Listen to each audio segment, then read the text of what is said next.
Abidjafo yemamo akwaba de mobile One Vision GH. Aha said the munim no dane no. Platform we pe channel we so pe ena. Ye bie yadwin ye de yadwin ye kan yadwin ye de to ho. Ne ye de beto obia no na ye bisa eho adwin kire. Enyina ye ba ha bisua de. Nti atemdidi enim ebufu onim. Ne mom wadwin kire ena ye welcome ewa ha. On subscribe to channel ya e bese wa ni dim. Na wa subscribe ya ma umia bell na won chen no ada ne dai de foforo tomo a obehu se ye de foforo atom aha de nim ne ate ne yehu ana ye to ye bo akirikiremu edebre omanfo no enti wo hwe a na wutie a na wa hye ede ama unu bi ma bebi owo ono so ehu bi ensam mienu beka se mienu ebobbo ho ene yede Abraham Samri idikan efa AMG boss eye Chris Waddell ho eye medical boss ankasa no ede asem ena Chris Waddell aka ni wi a yebekọ Obrafo camp Obrafo nanu ya na odi 20 years in music Paimuka at 20 na nkofo bi eyira awo sa adwumadi na se nkofo bi a omu play major role ewo Obrafo 20 years yimu nkofo bi eyira awo dwumadi na se na asemben ene wo omuntem tawantawa ben ne wo mu antisa nkofo yi entumi anko dwumadi na se eno ene yakochi nyina ayede Abraham amfo nti bi wasomo netie edikan yenko Chris Waddell the AMG boss no ankasa ho Chris Waddell ene o say Okanebro for I used to be the black sheep of my family, and my girlfriend back then cheated with my best friend because he was rich. Papa yasema o kan say na busuemu no na ono ena na ebuno abonfia akra ono na yemfa ne nyehwe ya jutu Waddell o se na busuemu no ena na yemfa ne nyehwe na empokra no oba na ono ne nam na ono ne tese ne girlfriend no na danfo pa agi ni fi ne se ono ne hye ho ne de dadeda rough isan se na ono no usika ema Chris Waddell no de na hwe eni ne ho na Chris Waddell say wajitum say wiase de obia ewo story obia wo bibika nti ne dia obeka yuni say enye foforo na sisi ya onam ho de obeka say ebra wa bre no ehun mfaso ana ene abama no anti se Ghana fo atenenka na bi ehu no nim se bibia oje nani a na bra wa bre no mfaso na aba no Chris Waddell say emri bi abesen no na obre na sa akode beka say obridi ye papa esan se na mfofo mpa no ne onam no na omokotia no omne ne toto amane bebre mu na onim ho hwe krampo na enso ho mpa na ya beche no de bia na omode ensam ense no ade a onim no ne de abehye no esan se oni kamafo nti de bia no na omo plotte against no ama sade ko so kra ma girlfriend obeka say serious girlfriend sa tem bi no serious girlfriend kwa no fi so ne nam no na madam fo pa enso ene obayi ehhehye ho a enam se ono Chris Waddell oni binti na so Chris Waddell se ni nyina mu wampa ba wama anmu na bam okoso a de ni si ni a opese oye bia so na eno ene ma ne didedi wa ede abedu ne nti se ne ayeye a nye se ohun brother na wa bre ankasa e wa abrabom na odanya me so ase papa se ne etu nu nyina no wampa ba wa mu ne ho abomfia na emom okonkoden ama enioma asesa ama no na mpokra na kodu ba bia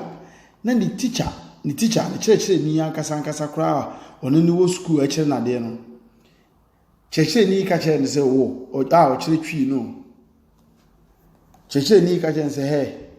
wo untumi nyeye wa abrabom twi na wo sua kra wo hu so enso Chris Waddell say ene ne hit songs enyoma amana gidi nyina no eye twi mu e na oto no na eno na ya kai bi kra na aye na nije aye ne sere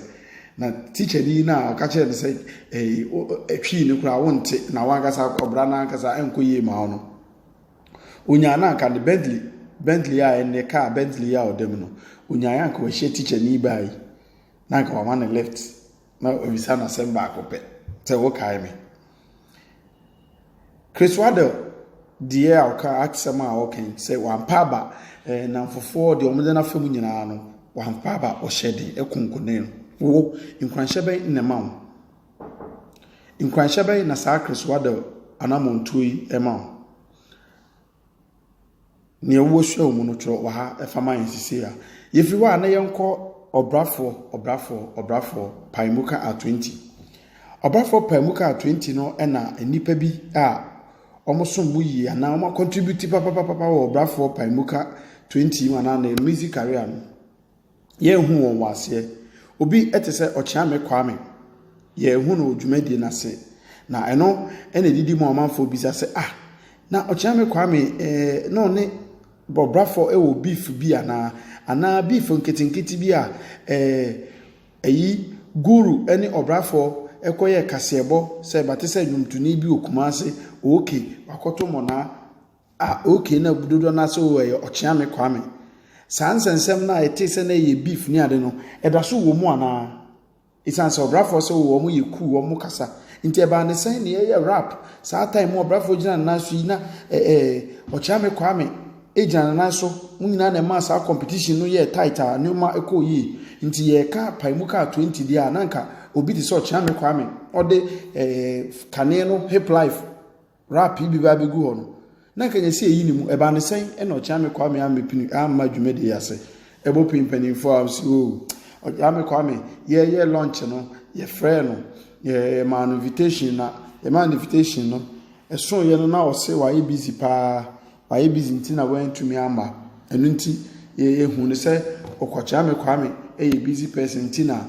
main show no se mo hu no wase a na nti na wa ama no ye se wait to me excuse ye mfa no sa atras ha aso susu se bibi wo ho between obrafo ene Ochiame Kwame asem bi wo ho anka o se ye kan ya ankan wi ana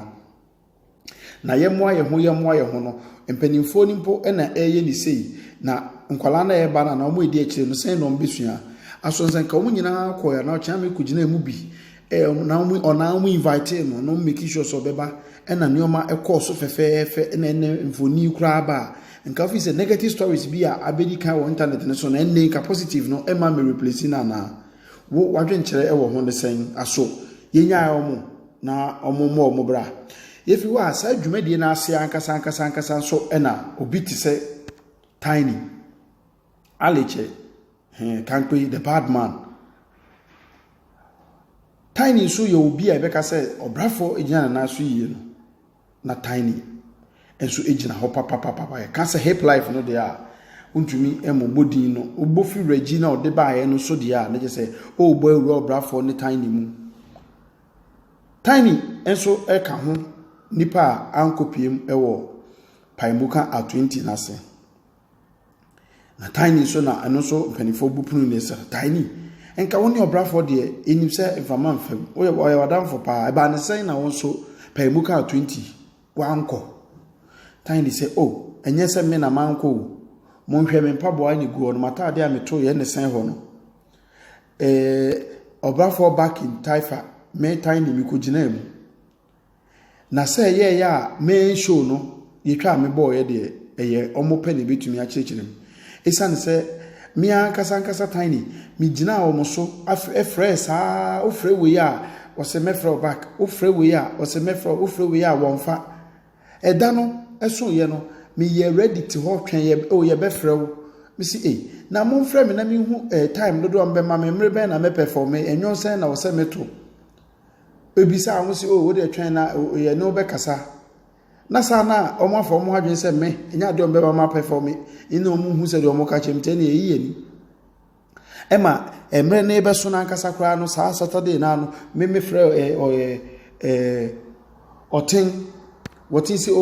ye be frɛ anam so ene na so omso be frem de na ma mentwen na me hu time on be frem na meko tiny metetete akonwa ma me hu ya ne se enampo afa me enafa me no studio kakra na mabisa manitia na mabisa omo afra na eso da bi ekobo 9 omo afra na esi da bi tiny sin ni so te no na just 4 ohwe ne phone sa WhatsApp bi aba na omo frame na me hu kwata emu bia ni ho ba aso edin pa na osusu se ewo omo ntamanti obrafo paimuka 20 tiny obi ti se tiny o chame kwame entumi anko piase na nso ha se ye ka paimuka na nkasa onipa o recorde album paimuka I beka say the Godfather nipa ma obrafo epiem ankasa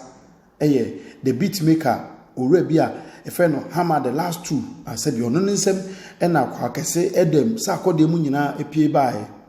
ono eno ne obrafo ejina ha fefe twamfoni no Hammer the last two anke beka say ono eye omo agya na sa obrafo Godfather no Hammer so ankopiem e wo paimuka at 20 asembeni edian na yekoso edian ene wo hoy eno ane ebopri Hammer na Hammer so say debi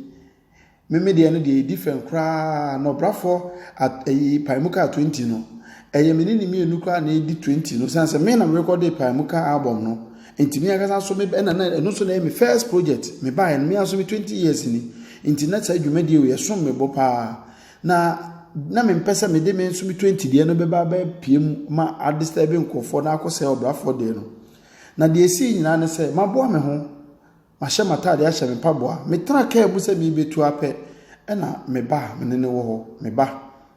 e kire me se niti ye ne ya fever che no wo ye ne ho hwie nye si na me beja ho mi beja akola o yare ho na mako paimuka na me ba na ana me ho na mante asem papa na me ye ndey eno nti Hammer se wantumi ankopie mo paimuka a 20 isanse na ne bai eho edodo no e so tenani e de hwe no ana ye bisa biem se Hammer papa Hammer na nka oni obrafo de ye be fa ne se nka organizers ne kra no wo na wo se sa adwuma de wi esi una so kakraka pa eba ne sen aso ye nkoso anko hwehwem nko akiri se bibi ben ne wo ho ana ye njan no tra sa sanse obi ama na excuse de nti a wantumi anko piemu ususu se as obrafo ne Hammer ntem bibi e wo ho asem bi wo ho ayanka asem bi wo ho ayenka ya na adwenkyere adwentoto na nyina toto akere wadwen atendidi enim ebufo onim ene Hammer the last two beat no oyese wajai nyomto no na full time na oye no sanse den sakoka business bi a ekoye ma no hu se no sa business wi mfaso wo so dodo okra sen enwum ya meshi studio keka Hammer na do ade bubom bebrebe adwuma ben na Hammer ekoye ya A1 bread brodo ya agidi bebrebe Hammer eka mpani for this adwuma di ba nti na wo Hammer uko studio anyande abi hu na emu uko traffic mu a obekono na okura ne bread left and right kire wadwen na share video no subscribe ya ma refi ha aye